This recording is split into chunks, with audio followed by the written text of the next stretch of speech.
축복하시겠습니다.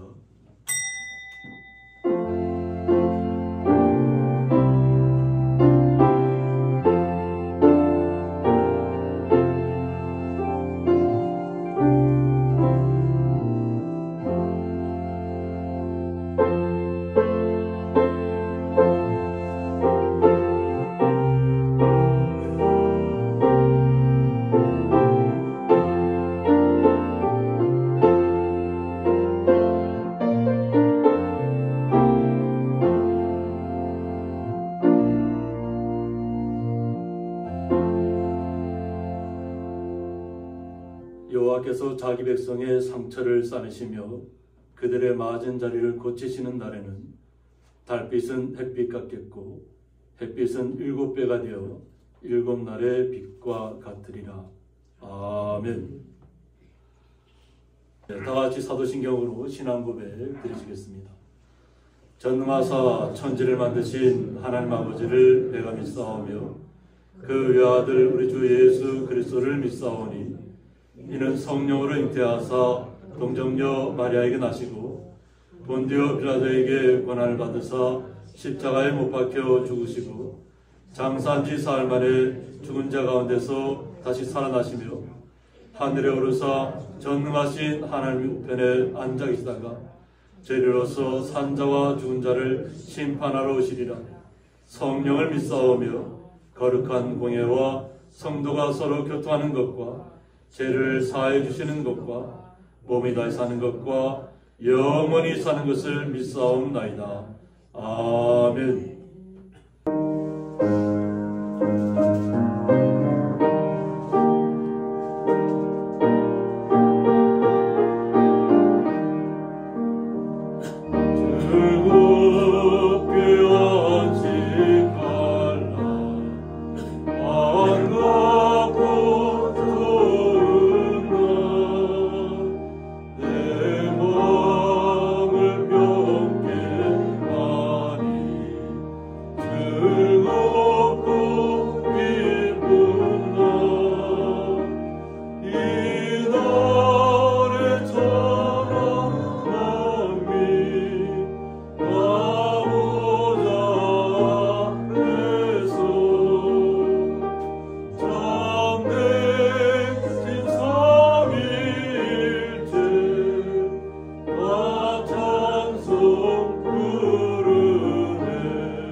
교도문 56번 시편 128편입니다.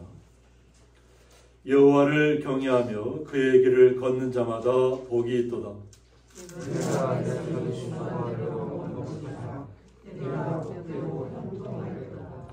내 집 안방에 있는 내 아내는 결실한 포도나무 같으며 내 십자가에 둘러앉은 자들은 영원한 여호와를 경외하는 자는 이같이 복을 얻으리로다. 여호와께서 시온에서 내게 복을 주시리로다. 너는 평생에 예루살렘의 번영을 보며 내 자식의 자식을 볼지어다. 이스라엘에게 평강이 있을지어다. 아멘. 김현수 목사님 나오셔서 저희들 대표해서 기도 인도해 주시겠습니다. 할렐루야. 말씀 한마디로 천지를 창조하신 전능하신 하나님 아버지, 그 크신 사랑과 은혜를 진심으로 감사를 드립니다. 보잘것없는 저희들을 십자가 위에서 피 흘리시기까지 잠잠히 사랑하시며 너는 내 것이라고 지명하여 불러주심을 감사하며 찬양과 영광을 올려드립니다. 아멘. 날마다 입술로는 주여 주여 했지만 진실한 고백과 믿음의 삶을 살지 못했음을 이 시간도 고백합니다. 저희들의 부족함을 용서하여 주시옵시고 말씀의 능력과 성령의 역사로 새롭게 하여 주시옵길 원합니다. 우리 고양리교회를 사랑하여 주시는 주님, 이 시간도 병으로 고통당하며 외롭고 소외된 주님의 백성들에게 은혜를 베풀어 주시옵소서. 낙심한 자가 소망을 발견하고 상처받은 자가 치유가 되는 언제나 머물고 싶은 주님께서 기뻐하시는 교회가 되길 소망합니다. 또한 이 나라와 이 민족을 위해서 기도하는 많은 성도들의 기도를 들어주시옵시고 진정 교회들이 나라와 민족을 구원하는 구원의 방주가 되게 하여 주시옵소서. 살아계신 하나님 아버지, 원치 않는 전쟁으로 고통받는 우크라이나를 불쌍히 여겨 주시옵소서. 이런 시험을 주시고 지금까지 살아있게 해주셔서 감사하다고 고백하는 우크라이나 군인들의 기도 소리를 듣습니다. 국민들의 기도 소리를 듣습니다. 저들의 간절한 기도를 하나님 들어주시옵소서. 헛되이 목숨이 사라지는 일이 없게 하시고 우크라이나에게 평화가 있게 하여 주시옵소서. 또한 대지진과 홍수로 트리키예와 시리아의 국민들이 절망 가운데 있습니다. 삶의 터전을 송두리째 빼앗긴 저들에게도 긍휼을 베풀어 주시옵소서. 오늘도 귀한 말씀을 듣습니다. 목사님께 영육이 강건케 하여 주시옵시고 어렵고 힘든 세상에서 바라볼 소망의 말씀을 허락해 주시옵소서. 낙담과 실망이 소망과 기쁨으로 변하는 귀한 은혜의 시간이 되길 소망합니다. 이 시간도 예배를 돕는 모든 손길 위에 하나님 축복하여 주시옵소서. 언제나 우리에게 소망을 주시는 예수 그리스도의 이름으로 기도합니다. 아멘.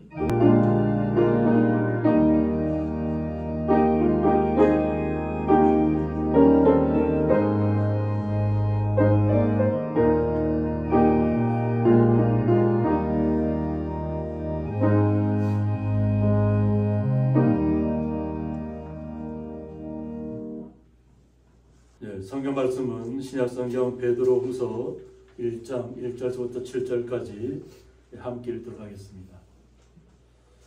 예수 그리스도의 종이며 사도인 시몬 베드로는 우리 하나님과 구주 예수 그리스도의 의를 힘입어 동일하게 보배로운 믿음을 우리와 함께 받은 자들에게 편지하노니 하나님과 우리 주 예수를 알므로 은혜와 평강이 너희에게 더욱 많을지어다. 그의 신기한 능력으로 생명과 경건에 속한 모든 것을 우리에게 주셨으니 이는 자기의 영광과 덕으로서 우리를 부르신 이를 알므로 말미암음이라. 이로써 그 보배롭고 지극히 큰 약속을 우리에게 주사 이 약속으로 말미암아 너희가 정욕 때문에 세상에서 썩어질 것을 피하여 신성한 성품에 참여하는 자가 되게 하려 하셨느니라. 그러므로 너희가 더욱 힘써 너희 믿음의 덕을, 덕의 지식을, 지식의 절제를, 절제의 인내를, 인내의 경건을, 경건의 형제 우애를, 형제 우애의 사랑을 더하라. 아멘. 유용은 사모 찬양으로 하나님 앞에 영광 올려드리겠습니다.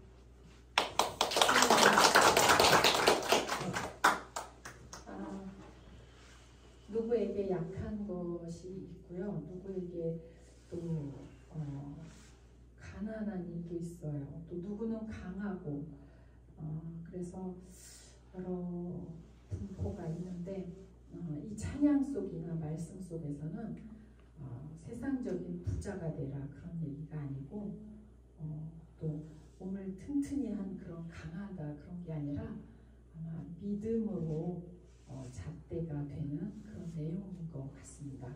출애굽을 할 때 그 이스라엘에게는 건너야 할 강이 있었습니다.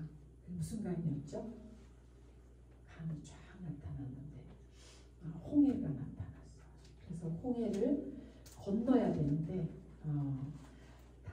다들 막 하나님이 안 보였어요. 근데 이 찬양은 내가 건너야 할 강 앞에서 구원의 노래를 부른다라고 하는 내용의 찬송인데요. 우리의 삶 속에서는 어떤 강이 있는지 근데 나 자신이 너무 잘 압니다. 그래서 그 강 앞에서 구원의 노래를 부르고요. 또 자유 주심을 노래하고요. 깊은 강에서 또 나를 일으키셨던 사건들이 저와 여러분에게는 반드시 있습니다.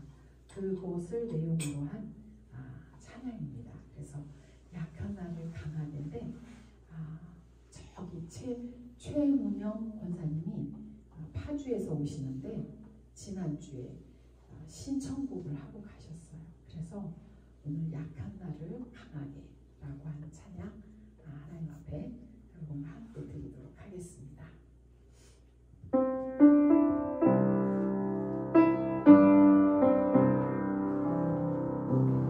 약한 나를 강하게 가난한 날 구하게 눈먼 날 볼 수 있게 주 내게 행하셨네.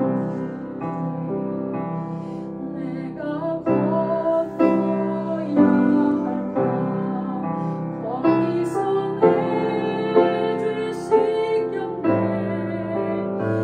이제 주의 사랑이 나를 향해 흐르네. 호산나 호산나 주님 강한 어린 양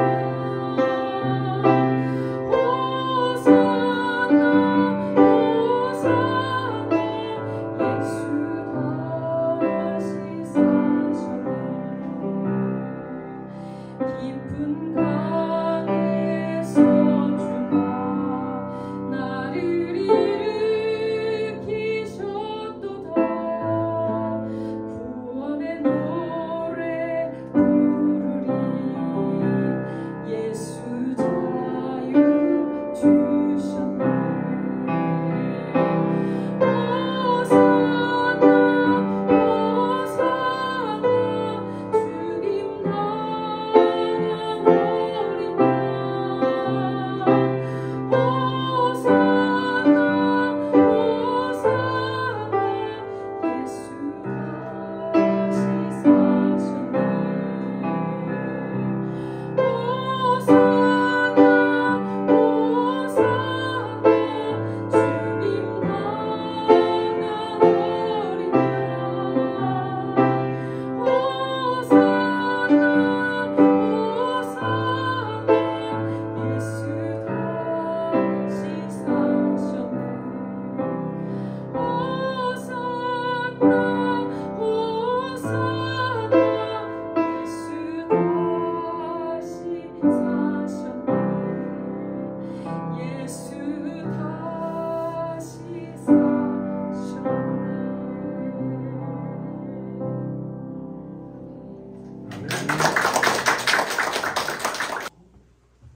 드려진 예물에 의해서 봉헌 기도 올려드리겠습니다. 하나님 아버지 감사합니다. 저희들에게 주님을 깨닫게 하시고 주님의 은혜 아래서 한 주간 동안 더 강하게 하여 주셨다가 주님의 은혜를 깨달으며 죄 전에 나와 주님을 찬양하며 경배하며 수고하고 땀 흘린 것을 통해서 주님 앞에 11조와 감사의 물을 주님 앞에 올려드립니다.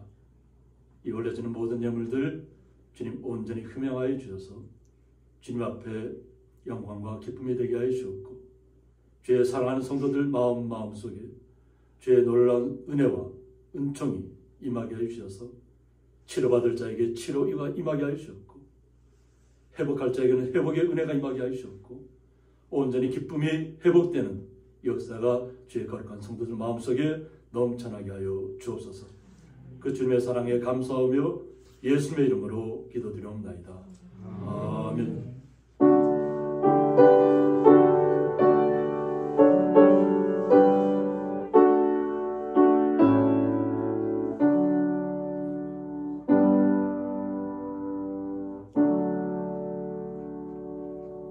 주님의 이름으로 환영합니다.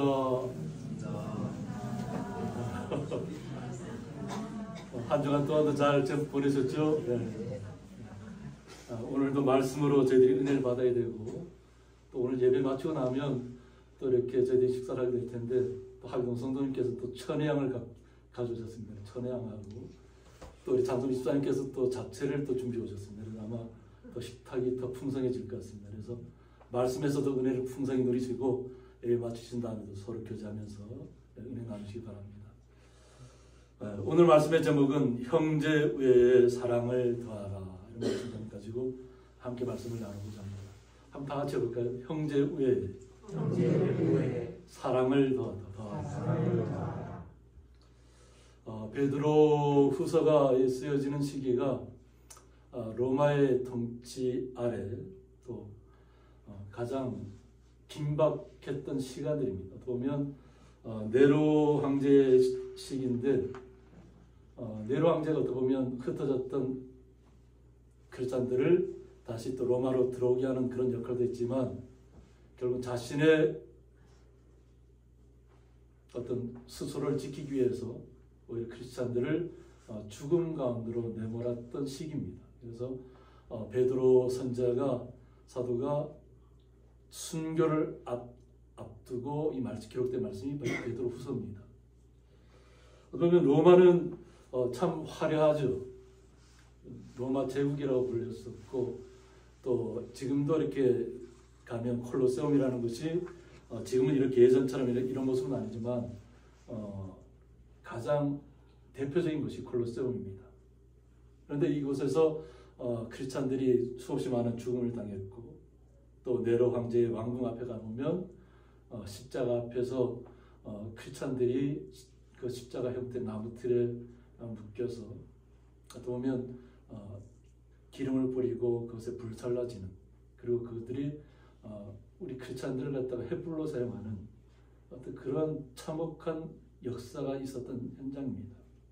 그런데 베드로 선지자도 마찬가지로 그런 자신에게 순교의 시간이 다가온다는 것을 알고 있었을 것입니다. 이런 시간들을 통해서 믿음의 사람들은 어떠한 마음의 자세로 이 어려운 시대의 상황을 이겨나가야 하는가 하는 겁니다. 그래서 베드로가 자신의 신분에 대해서 분명하게 이야기하고 있습니다. 예수 그리스도의 종이라고 말하고 있습니다. 자신은 예수님의 종이라는 거죠. 그리스도의 종이고, 사도인 시몬 베드로는, 그러니까 종인 동시에 예수님으로부터 복음에 대한 책임, 사명을 맡았다고 하는 거죠. 복음이라는 것은 좋은 소식이잖아요. 기쁨의 소식, 구원의 소식을 알려줘야 되는데 그 책임을 맡은 사도로서 이 땅에서 왔다는 겁니다. 그래서 우리 하나님과 구주 예수 그리스도의 의를 힘입어라고 했습니다. 자신의 능력과 어떤 사도 베드로에게도 능력이 임했습니다. 예수님께서 그에게 능력을 임하게 해주셨는데, 그러나 자신의 능력이라고 얘기하지 않는다는 거죠. 그러니까 오직 예수 그리스도로부터 온 그 성령을 통해서 역사하는 그것을 이야기하고 있습니다. 그래서 구주 예수 그리스도의 의를 힘입었다고 말씀하고 있고, 동일하게 보배로운 믿음을 가졌다고 우리에게 말씀하고 있습니다. 그러니까 복음을 받아들이는 모든 분들이 뭐 서로 다른 믿음이 아니라는 거죠. 처음부터 사도됐던 베드로라든가 또 나중에 그리스도를 영접하면서 사도의 모습으로 나타났던 사도 바울도 그렇고 또 시대를 건너뛰어서 지금 믿는 저희들에게도 동일하게 이 믿음은 적용된다는 것입니다. 그러니까 보통 우리는 생각할 때 뭐 큰 믿음이 있고 작은 믿음이 있다 이렇게 표현하는데 그런 믿음이 아니라는 거예요. 믿음은 동일하다는 거예요. 그래서 그 믿음 안에 우리가 들어가는 것이 가장 중요합니다. 믿음 안에 들어가는 것이 가장 중요하고 그래서 이 동일하게 보배로운 믿음이라는 거죠. 이 보배로운 믿음. 그러니까 그 어떤 것하고도 바꿀 수 없는 믿음이죠. 주님이 나에게 찾아오셨다는 것은 내가 주님의 사람이 되었던 크리스찬이 되었다는 것은 놀라운 특권이에요. 빼앗길 수 없는 이 빼앗길 수 없는 그 복음을 우리가 받아들여야 되잖아요. 이것이 우리에게 동일하게 임해 있다고 하는 것입니다. 그래서 우리와 함께 받은 자들에게 편지한다고 했습니다. 이 동일하게 보배로운 믿음을 함께 누리고 있다는 거죠. 그래서 그때 이 편지를 받았던 크리스찬이라든가 오늘 이 말씀을 다시 한번 우리가 마음속에서부터 또 되새기는 우리에게도 동일하게 적용되는 것입니다. 그런데 어떻게 우리는 주님을 맞이해야 될까 하는 건데 하나님과 우리 주 예수를 알므로라고 했습니다. 예수 그리스도를 안다는 것이 중요하다는 거예요. 우리가 믿음이라는 것은 주님과 더욱더 깊은 관계의 교제를 나누는 것입니다. 그래서 이 알므로라는 뜻이 뭐냐면 에피와 강조 표현인 에피와 알다는 뜻의 그노시스가 결합한 단어로 전인격적인 관계 속에서 깊은 영향을 주고받는 알미라고 했습니다. 그러니까 주님과 우리의 어떤 말씀을 통해서 교류되는 모든 것이 전인격적인 것이라는 거예요. 그러니까 보통 우리 세상 속에서는 뭐 왕이라든가 뭐 부하라든가 뭐 이런 관계가 이게 상하 관계가 분명하잖아요, 그죠? 우리 현대 사회를 살아가는 사람들은 부가 어떻게 보면 그 기준이 되잖아요. 세상의 모든 부를 가지고 있는 사람과 부를 가지고 있지 않은 사람들 간의 어떤 상대적인 그 차별감, 박탈감 이런 것들이 지금 현재 시대를 지배하고 있잖아요. 우리는 현대 사회의 어떤 눈으로 보는 그런 것이 아니라 우리는 주님과 말씀을 받을 때 주님께서 우리에게 동일하게 다가오신다는 거죠. 뭐 특별하게 차별하면서 다가오는 것이 아니라 우리 한 분 한 분을 주님의 거룩한 자녀로 맞아들이고 있다는 것이죠. 우리 성도님들이 나의 자녀에게 뭐 함부로 대하나요? 내 자녀가 사랑스러우면 사랑스러울수록 어떻게 하면 더 많은 지혜를 전달할까? 아니면 내가 겪어왔던 삶 속에서 느꼈던 것들을 더 어떻게 하면 잘 전달해줘서 더 실패하지 않는 삶으로 나의 자녀들이 걸어갈까를 생각하는 마음으로 무언가 대화를 하거나 마음을 써주는 것이죠. 내가 특별하게 내 자녀에게 무엇을 빼앗기 위해서 내 자녀를 교육하는 것이 아니잖아요. 어떻게 했으면 더 나와 같은 실패를 겪지 않고 또 정말 더 탄탄한 길을 걸어갈 수 있을까를 바라는 것이 우리 부모의 마음입니다.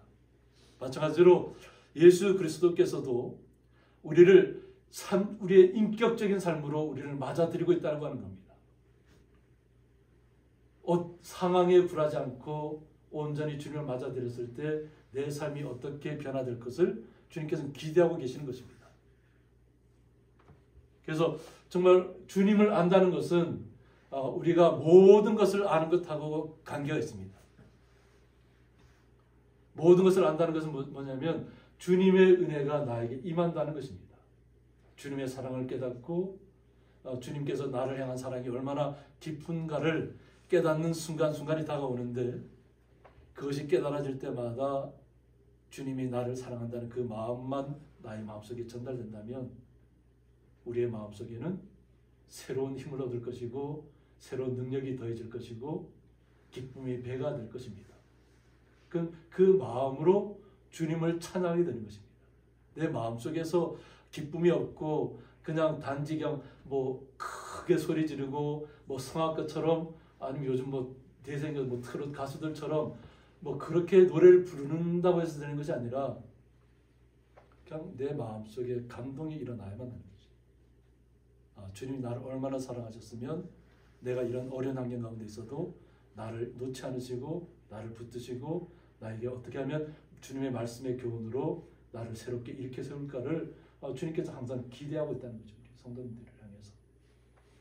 그래서 그 주님에 대한 확실한 은혜가 깨달아지고 주님을 내가 온전히 알아간다고 생각하면 주님으로부터 은혜와 평강이 우리에게 임한다고 하는 것입니다. 우리가 주님을 알지 않은 상태에서 그냥 은혜를 얘기하고 마음의 평안을 얘기하고 이런다는 것은 누구나 세상 사람들도 그렇게 느낄 수 있잖아요. 그죠? 그냥 많은 것을 부가 목적인 사람 많은 것을 누리면 그것 때문에 난 평안하다 이렇게 얘기할 것이고 제가 한번 그런 것을 한번 본 적이 있어요. 카타르 월드컵이 있었잖아요. 그죠? 그 월드컵이 있으면 뭐 우리는 가보지도 못했지만 우리는 뭐 TV로 보았지만 그 현장에 갔던 사람들은 얼마나 그 현장에 가고 싶었겠어요.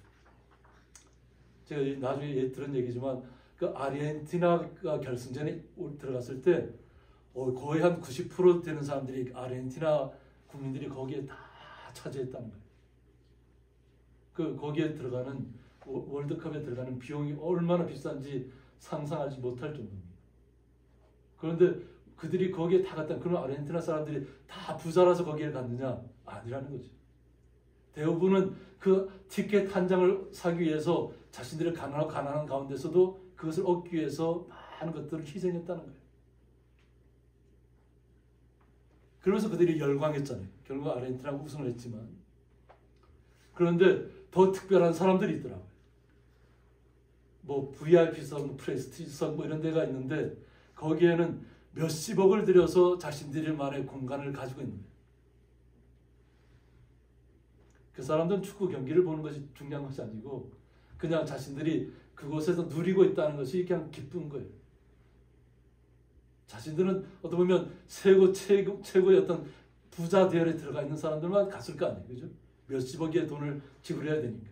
거기는 뭐 초대받아 온 사람도 있지만 그곳에는 경기가 목적이 아니고 그냥 음식을 먹고 나누고 그 카타르 월드컵 경기장 그때는 술이 금지가 됐습니다. 그래서 버드와이저라는 회사가 후원자였지만 나중에는 뭐 맥주조차도 팔지 못하게 했잖아요. 그러니까 결국은 그것조차도 그냥 포기하고 버리는 그런 상황이었는데 거기에 있는 사람들은 그냥 맥주를 마음껏 들이킬 수 있는 뭐 다른 고급술도 있고 그래서 다 누릴 수 있게 돼 있더라. 그래서 자신들만 그냥 완전히 그 느꼈을 감동이 어땠을까요? 그냥 자신들은 경기 보는 것, 뭐 골드라는 게 그게 중요한 게 아니고 자신들이 그 현장에 있다는 것이 중요한 거였다. 우리도 동일하게 그런 기쁨을 느끼기를 원하나요? 우리는 그런 기쁨이 아니잖아요.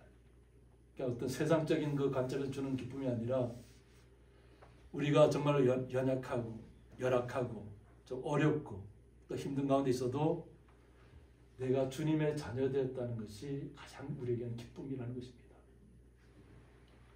하나님의 자녀로 산다는 것은 이 땅에서의 삶으로 끝나는 것이 아니라 영원한 하나님의 나라를 우리가 알았다는 거죠. 그러니까 당시에 사도들이 다 순교의 자리로 갑니다. 각 지역으로 흩어져서. 그래서 각 뭐 인도로 간 사도도 있고 에티오피아로 간 사도도 있고 각 지역마다 흩어져서 그것에서 다 순교를 당하게 됩니다. 그런데 그들은 하나님의 나라를 알았다는 거죠. 그러니까 순교의 자리에 더 많은 사람들에게 기쁨을 나눠주는 거예요. 그래서 몇 년 전부터 아마 그런 일들이 계속해서 일어나고 있다고 해요. 뭐 네팔이라든가 전혀 기독교하고는 전혀 관계없는 나라에서 자꾸 이제 크리스찬들이 많아지는 거예요. 그러니까 네팔이라는 나라에는 크리스찬이 갑자기 막 많아지니까 더불어 개종하는 사람들은 다 잡아들이게 돼 있어요. 무섭다는 거죠. 우리의 종교가 있는데 그 종교를 그냥 무섭게 침범해 오는 것처럼 느끼는 거예요. 그러니까 크리스찬으로 개종하는 사람들은 개종하는 복음을 전하는 사람들은 다 잡아들이고 있다는 거예요. 그리고 공산주의 국가인 베트남에서도 그곳에 가서 이렇게 유명한 분이 이렇게 찬양도 인도하면서 이렇게 갔는데 그곳에 갑자기 크리스찬들이 엄청나게 많아지고 있다는 거예요. 공산주의 국가입니다. 어떻게 보면 가장 가난한 나라에 속하는 나라가 네팔이에요. 그런데 주님을 알았다는 거잖아요. 알고 나서는 그들에게 기쁨이 임했다는 거예요. 두렵지 않다는 거예요. 붙잡혀 들어가는 것이 두렵지 않다는 거예요. 두렵지 않다. 이제 그분들이 그곳에서 목사로, 그 현지인 목사로 서 있는 분들이 우리나라에 와서 그것을 복음을 받아들여서 그것을 돌아간 분도 있고,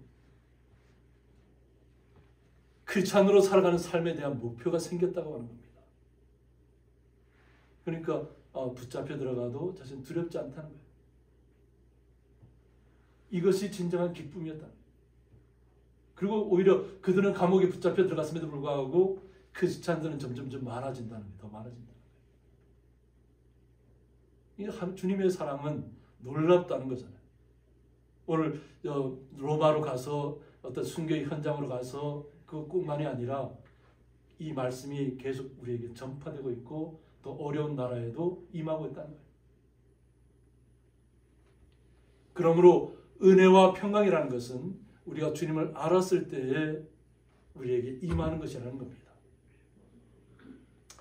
그래서 우리가 사도 베드로를 봐서도 우리가 알잖아요.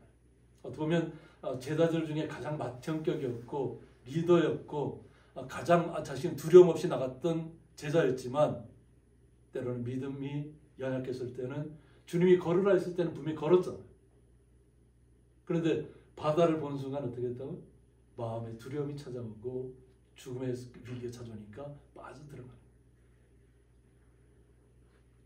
그러니까 그때 주님이 손을 내밀어서 그를 건져내신 겁니다. 또 우리가 다음 주가 주일이 종료주일이지만 결국은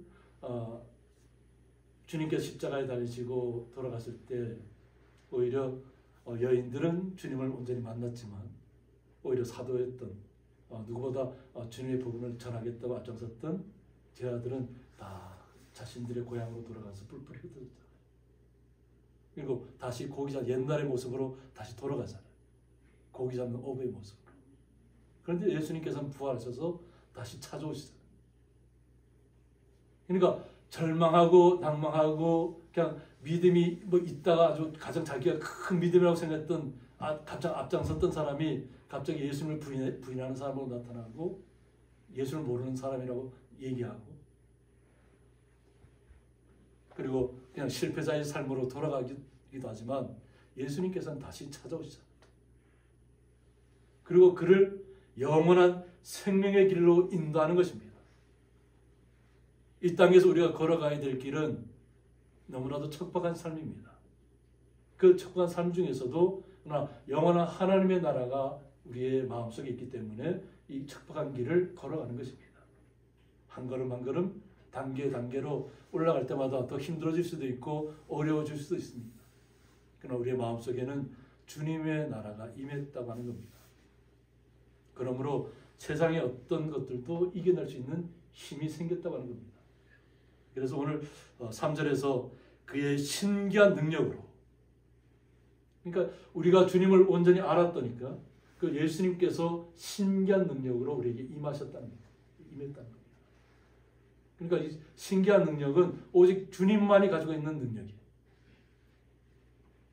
그래서 주님께서 우리에게 어떤 것을 주셨냐면 생명과 경건에 속한 모든 것을 우리에게 주셨다고 말씀하셨습니다. 생명과 경건에 속한 모든 것을. 그러니까 우리가 주님을 온전히 안 순간부터 주님의 그 거룩한 성품을 닮아야 되잖아요. 그리고 주님을 온전히 찬양하는 거죠. 이것이 주님으로부터 왔다는 거예요. 우리가 이제 보통 우리가 이제 뭐 이단 교주들이 계속 뭐 뉴스가 계속 나오고 있지만은 앞으로도 또 더 계속 나올 것입니다. 이단들은. 그런데 그들은 자신을 신격화하자. 자신. 실상을 들여다보면 그 누구보다도 더 이렇게 처참한 내면의 세계를 갖고 있음에도 불구하고 겉으로는 자신을 신격화시키잖아요. 그들도 결국은 다 죽음으로 갈 텐데 주님의 나라에 임하지 못한다고 하는 거죠. 그런데 우리는 생명과 경건에 속한 모든 것을 주님이 우리에게 다 주셨다는 거예요. 그래서 이는 자기의 영광과 덕으로서라고 했습니다.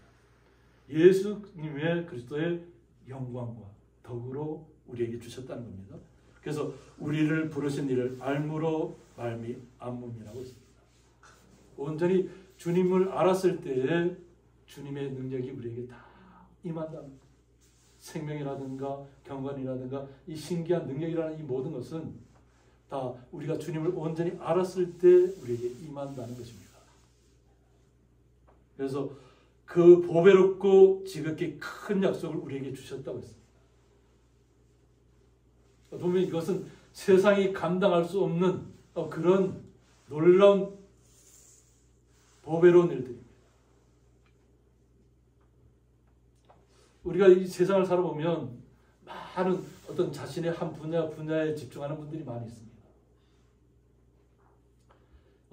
우리 주변에 놀라운 이 천체가 움직이고 있잖아요. 그런데 운석들이 또 계속 떨어지고 있잖아요. 안 떨어지나요? 운석이? 우리 별똥별이라고 얘기도 하고 그러는데 우리 지구 이렇게 곳곳에 이렇게 살펴보면 어떤 데는 뭐 아주 큰 폭발이 일어난 것처럼 그런 것이 있고 아주 뭐 작은 돌덩이처럼 보이는 것도 있고 한데 그런 것들이 수시로 이 땅에 임했다는 증거들이 있습니다. 그런데 그런 것들이 와도 다 불살라진다는 거죠. 불살라진다. 그래서 그것을 갖다가 뭐 파이어볼이라고 얘기하더라고요. 파이어볼이라고 얘기하는데 하늘에서부터 불이 떨어지는 거죠. 근데 그것이 다 돌덩어리라는 거예요. 돌덩어리.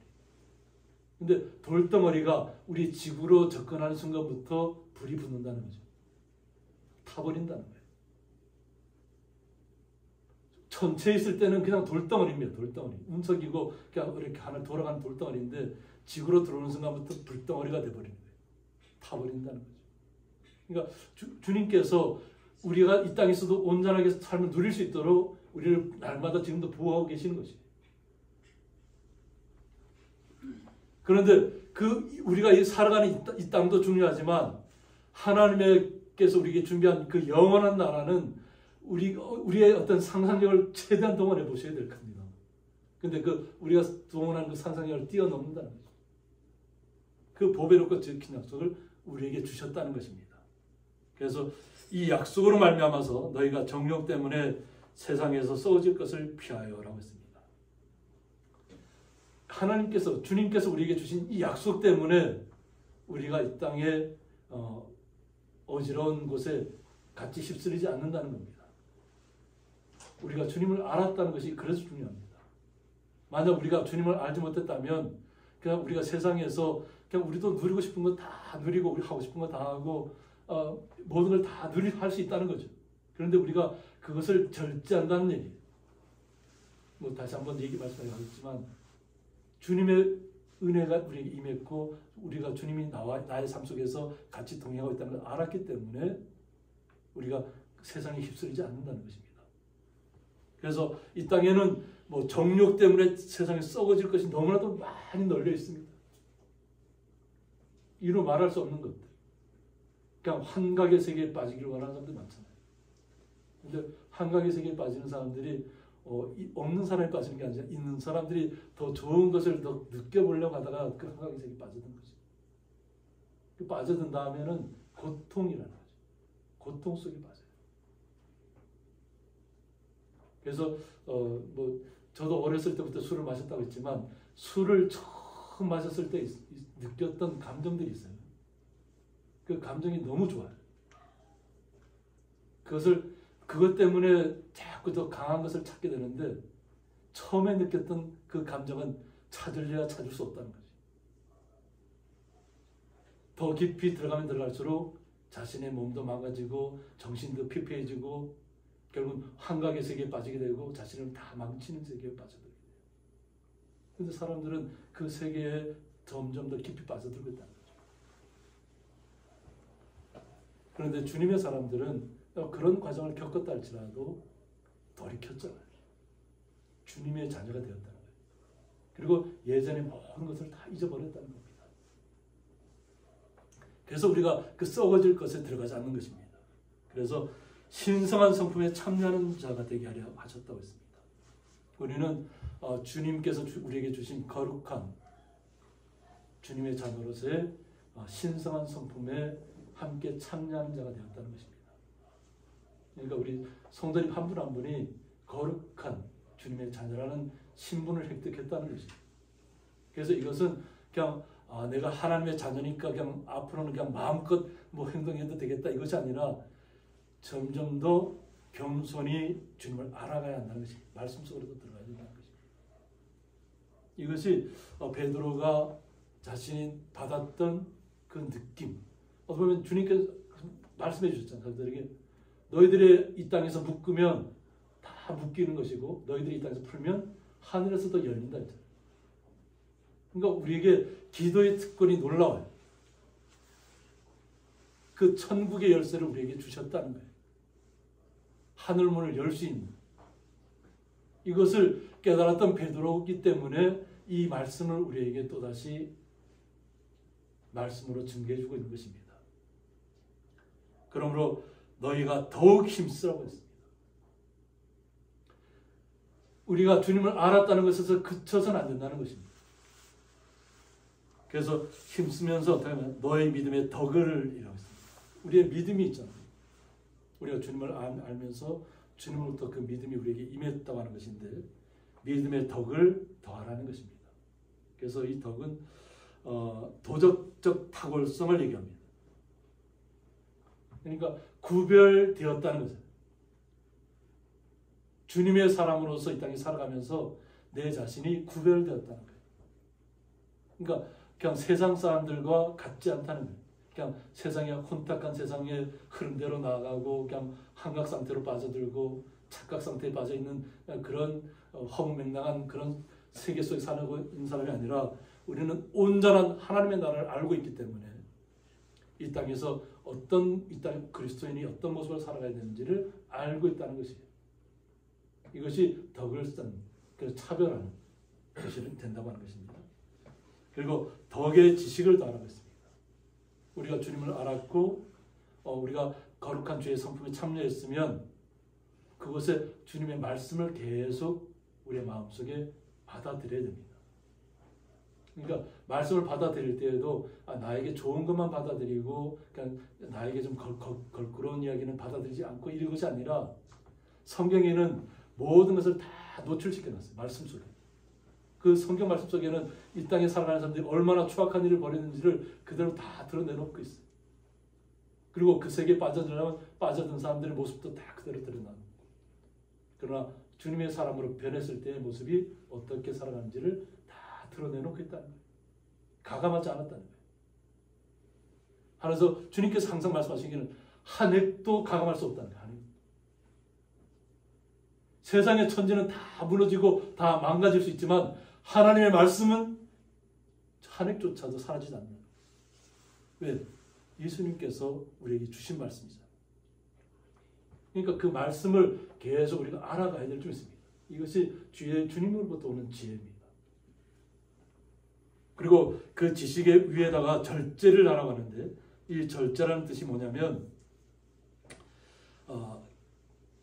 아내와 힘, 이 크라토스가 결합한 단어로 넘치는 힘을 안에 가두고 다스리는 것을 이야기합니다.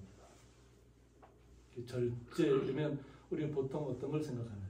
그러니까 뭐 물건을 살 때 뭐 소비적인 것들을 우리 많이 생각하죠. 내가 이런 건 좀 절제해야 되겠다 이렇게 표현을 많이 하는데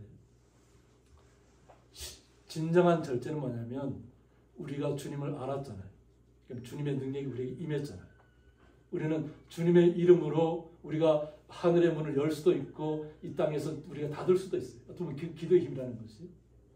그 신비한 주님의 능력이 하늘로부터 주님으로부터 우리에게 임했잖아요. 그런데 이것을 함부로 사용하지 않는다는 거죠. 그래서 우리가 예전에 뭐 그런 치료, 우리가 예전에는 우리의 어머니 부모님 세대에 보면 우리가 믿음의 시대에 들어올 때는 성령의 역사가 엄청 강했어요. 그래서 성경에 기록된 말씀처럼 우리가 살아가는 땅에도 죽었던 사람이 살아나고 죽을 수밖에 없는 사람이 살아나서 지금까지 현재까지도 살아있는 분들이 너무나 많아요. 그래서 왜 그랬을까? 주님께서 우리에게 증거로 보여주신 거잖아요. 그런데 그런 능력 속에 능력이 임했다는 거죠. 그런데 그 능력을 자기의 능력으로 착각한 사람들이 이 땅에 잘못된 이단으로 나타나고 교주로 나타나는 것이, 그들에게 처음부터 능력이 아무것도 없는 것이 아니에요. 주님의 은혜가 임하고 주님의 능력이 임했는데 어느 순간 보니까 그것이 나의 것인 걸 착각하는 거예요. 우리 성경을 정독하고 계속 읽다 보면 갑자기 그 성경의 말씀이 내가 그 주인공인 것처럼 느껴집니다. 저도 처음 뜨겁게 말씀을 알아들어갈 때는 내가 그 주인공이 된 것처럼 그런 느낌이 왔어요. 그냥 뭐든 잘 수 있겠다는 생각도 들고. 근데 그것이 그냥 분출되면 안 된다는 거죠. 그 주님의 능력이라는 거예요. 이것이 절제라는 거예요. 우리가 주님의 말씀을 알면 알수록, 더 깊이 들어가면 들어갈수록 어느 순간에 그 말씀이 갑자기 우리에게 능력으로 다가옵니다. 근데 그것을 갖다가 나의 것이라고 생각하면 그 사람은 거기에서 실패하는 거예요. 주님이 우리에게 주신 능력이라는 거죠. 신비한 능력이라는 거예요. 그것을 우리 안에서 절제해야 된다는 거죠. 분명히 우리가 주님의 영원한 하나님의 나라를 그냥 아무런 우리 대가 없이 받았잖아요. 그렇다고 해서 주님께서 하나님의 나라를 받았으니까 너 마음껏 행동해라 이것이 아니죠. 더 겸손히, 더 절제하고 더 은혜 안에 들어가서 나보다 더 낮은 사람을 더 살펴라는 거잖아요. 말씀이 우리에게 주는 것은 그냥 그 말씀이 나에게 힘이 돼서 사람들에게 보여지는 능력으로 나타나는 것을 원하는 것이 아니라 더욱더 겸손히 절제하는 것입니다. 이것이 절제하는 힘이 내 안에서 계속 꿈틀댈 때마다 주님의 기쁨이 우리 삶 속에서 넘쳐날 줄 믿습니다. 그래서 우리가 그냥 듣는 대로 그냥 상대방이 나를 욕한다 해서 같이 욕하지 않는 거예요. 상대방이 나에게 무지막지한 얘기를 갖다 말에 어떤 힘으로 던진다고 할지라도 그것을 받아들이면서도 상대방의 입장에도 가보고 과연 왜 저 상대방이 저렇게 흥분하고 노여워할까? 그 상대방의 마음속에 들어가는 것조차가 이런 절제의 힘입니다. 왜? 나만 보는 것이 아니라 상대방의 마음도 보는 것이잖아요. 이것이 우리 안에 절제된 힘이 있을 때만이 가능한 겁니다. 그 절제된 힘이 없으면 그냥 분노하는 것이, 분노하고 같이 싸워야 되고 울분을 토해야 되는 것이고. 그런데 내 안에 주님의 그 사랑이 임하고 절제의 능력이 나한테 오면 내 안에서는 어떤 그 상황들이 그 얘기가 아무리 무수히 포탄같이 화살같이 쏟아진다 할지라도 그냥 내 마음속에서는 온전하게 그냥 온화한 마음으로 그것을 다 받아줄 수 있는 마음이 생기면 내 안에 절제가 생겼다고 합니다. 그냥 씀씀이를 통해서 덜 쓴다 많이 쓴다 이것이 절제 아니에요. 내 안의 마음을 내가 스스로 주님 때문에 안정감을 찾고 마음의 기쁨을 온전히 누릴 수 있는 겁니다. 이것이 진정한 절제입니다. 그리고 이 절제가 우리에게 있다면 인내해야 된다. 그래서 주님께서 우리에게 단계적으로 알려주고 있잖아요. 우리에게 주님의 능력이 임한 상태에서 내가 어떻게 참아내야 되는 것인가를 말씀하고 있습니다. 그리고 인내, 경건을 이야기하고 있습니다. 우리가 인내한다는 것은 그냥 참는다는 것에서 끝나는 것이 아니고 내 삶이 경건한 삶 속으로 들어간다는 것이잖아요. 그러니까 주님의 성품을 우리가 받았다는 것이잖아요. 그러니까 주님의 성품을 받았으니까 이 땅에서도 그 주님께 주신 그 성품대로 그러니까 부모의 모습을 닮아가잖아요. 우리도 따져 보면 말하지 않아도.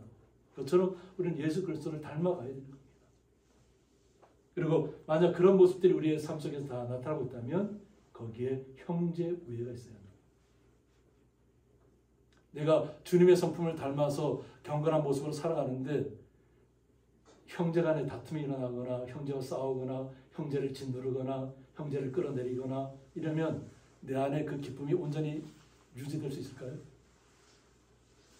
오히려 지금까지 다 지켰던 모든 것을 다 빼앗겨버리고 다 사라질 것입니다. 그래서 주님께서 베드로 사도를 통해서 우리의 모습은 주님의 성품을 닮아 있지만 거기에다 형제 우애를 가져야 된다. 형제 간의 우애를 가집니다. 그리고 형제 우애에 사랑을 더하라고 했습니다.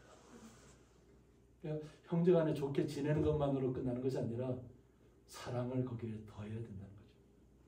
그래서 이 더하라는 뜻이 뭐냐면 에피코레게어에서 강조의 에피와 공급하다는 의미 코레게어의 합성어로 아낌없이 공급하다. 그러니까 사랑은 아낌없이 주는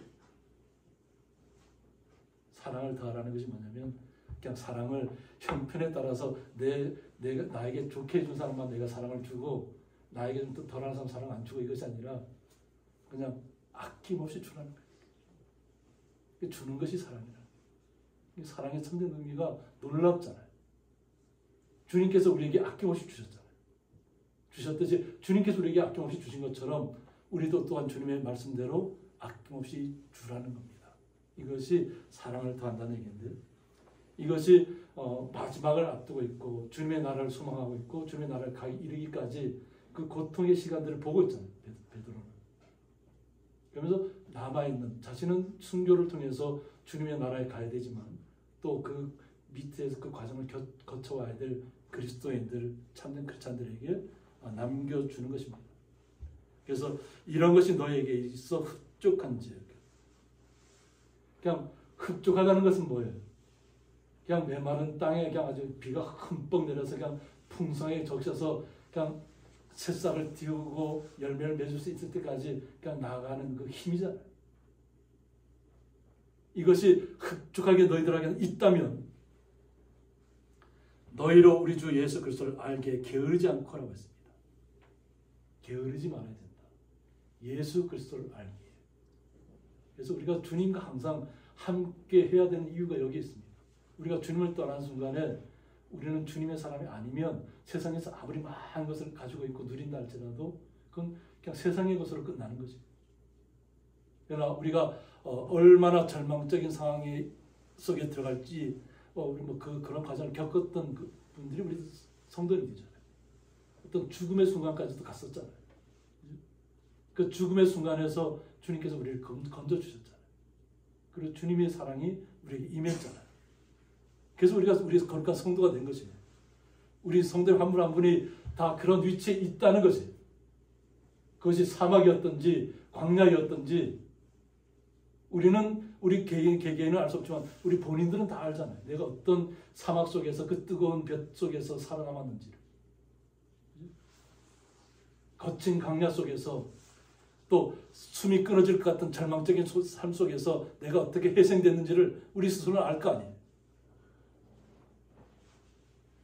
그래서 4월 달에 가면 이제 수요예배를 드릴 텐데 그때는 수요예배를 좀 간증 형식으로 드리려고 합니다. 그냥 우리 형식에 맞춘 그런 예배 형식이 아니라 때로는 은혜를 나누고 또 기도하고 또 그래서 특별히 기도 순서를 정하지 않더라도 그 함께 기도하면서 은혜를 누리는 시간을 좀 가지려고 합니다. 그래서 우리가 이 3년이라는 시간이 우리에게 때로는 코로나 때문에 힘들었잖아요. 그러면서 그 어려운 시기를 우리가 어떻게 견뎌냈고 이겨왔는지를 주님께서 나에게 어떻게 역사하셨는지를 좀 은혜를 나누는 시간을 갖고자 합니다. 그래서 그런 은혜를 나누면 나눌수록 힘이 되는 것이거든요. 그래서 그것을 위해서 우리 성도님들도 좀 기도해 주시기 바랍니다. 그래서 우리는 이 땅에서 게으르지 말아야 되는데 왜 그러냐면 열매 없는 자가 되지 않게 하려고 했습니다. 이 땅에서 우리가 그리스도인으로서 열매를 맺어야 한다는 것입니다. 우리 바깥에 보니까 이제 자두나무가 이제 싹을 틔우고 웅이 트더라고요. 뭐 일찍 핀 개나리 꽃도 있지만 이 뭐냐면 이 자두가 나무가 어떤 움을 틔우고 꽃을 피운 다음에 그 다음에 열매를 맺는 것이잖아요. 우리 오집사님 부부께서는 너무나도 그것을 너무 잘 알고 계실 거고 열매를 맺는다는 게 쉬운 일이 아니다. 제가 이렇게 오집사님 그 가수원에 몇 번 가면서 깨달은 게 뭐냐면 이렇게 겉에서 이렇게 멀리서 볼 때는 나무가 그렇게 크지 않은 줄 알았어요. 그런데 가까이 갔더니까 3m 정도는 되는 것 같아요. 근데 그것을 갖고 줘야만 하는 거예요. 그냥 나무가 3m 될 때 저절로 그냥 다 열매 맺는 게 아니더라. 열매 맺기 위해서는 겨울 동안에 추울 동안에 그래서 전지를 다 해줘야 되더라. 그러니까 움이 트기 전에 해줘야 되는 거잖아요. 그죠? 움이 튼 다음에 하면 늦는 거잖아요. 오히려 그것은 나무에 상처를 주는 것이고 막 한참 물을 뿜뿜 올릴 때 잘라버리면 막 피를 흘리는 거랑 마찬가지잖아요. 저는 잘 알지 못합니다. 알지 못하지만 잠시 이렇게 봤을 때 느꼈던 것이 그런 거지. 야, 이거 열매를 맺는다는 것이 이게 쉬운 일이 아니구나. 이거. 그 한겨울 동안에 추운 날씨에 모자 아주 그냥 뭐 이렇게 러시아 사람들이 쓰는 모자 같은 모자 쓰고 나가서 그냥 하는데 야, 이게 쉬운 일이 결코 쉬운 일이 아니구나. 우리는 과일을 갖다 먹을 때 너무 맛있게 먹잖아요. 근데 그것이 거저온 것이 아니라는 거예요.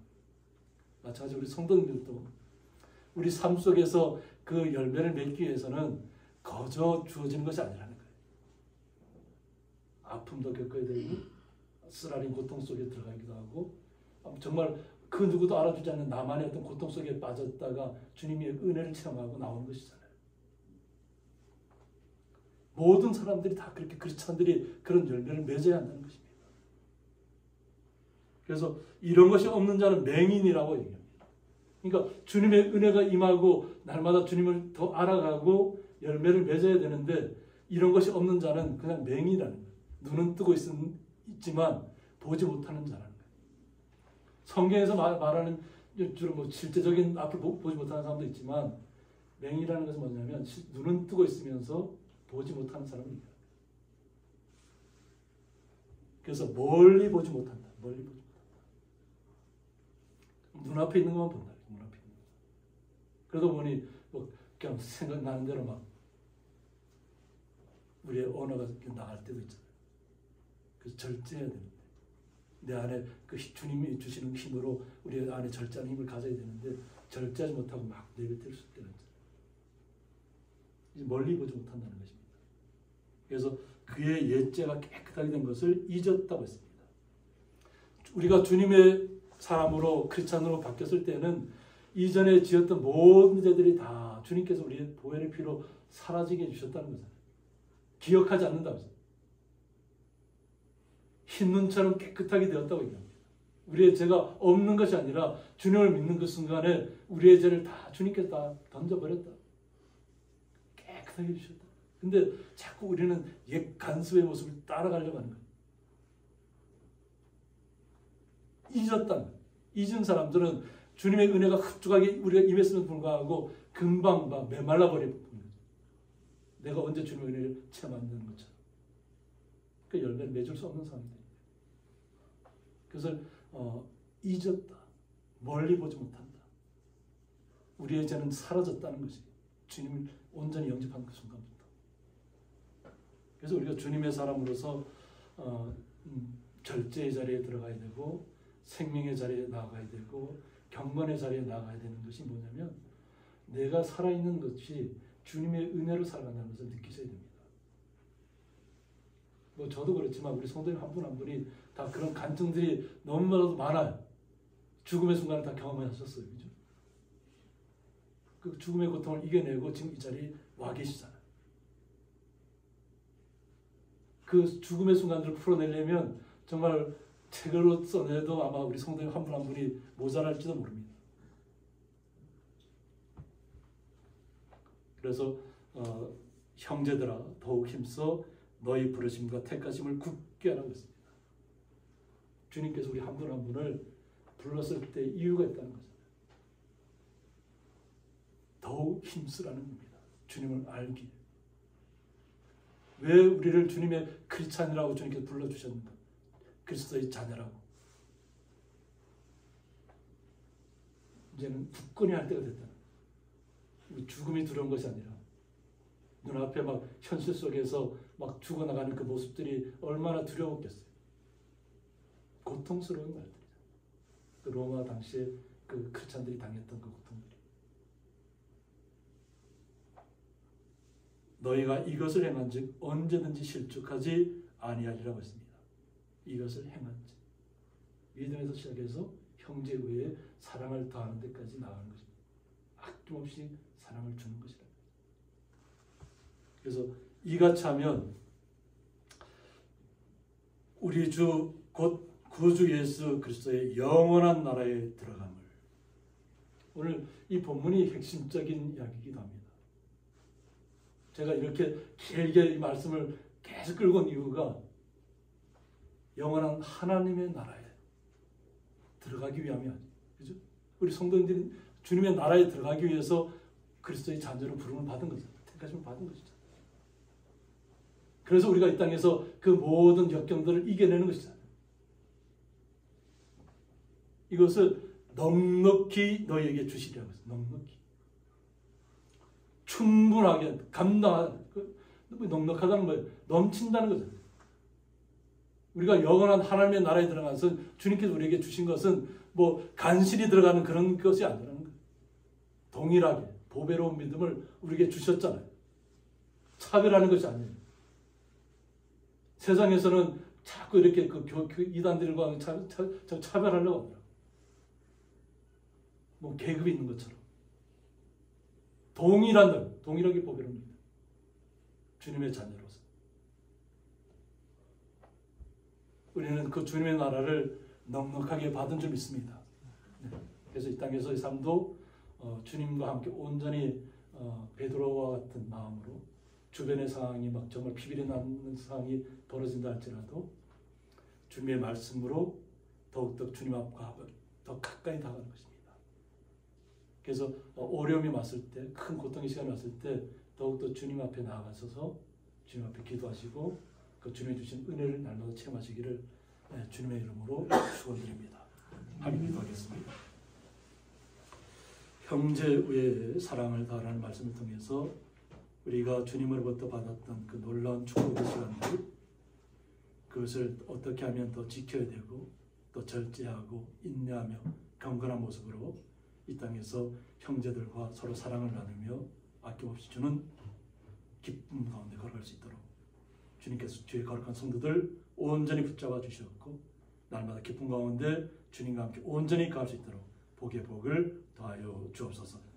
그 주님의 놀라우신 사랑에 감사하며 예수님의 이름으로 기도드리옵나이다. 아멘.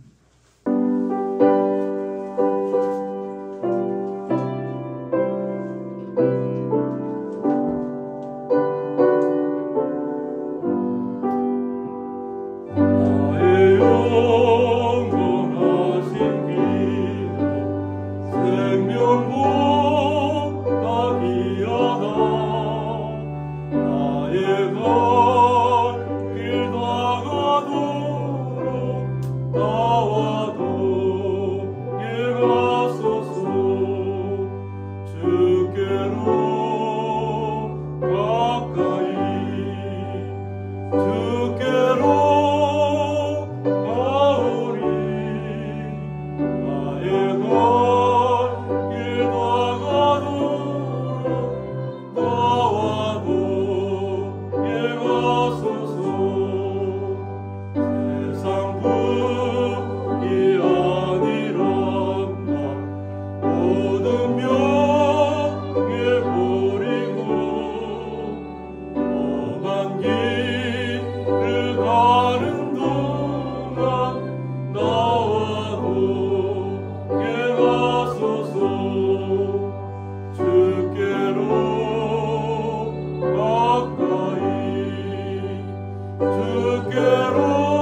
나의 것 기도하거도록 나와도 행하소서.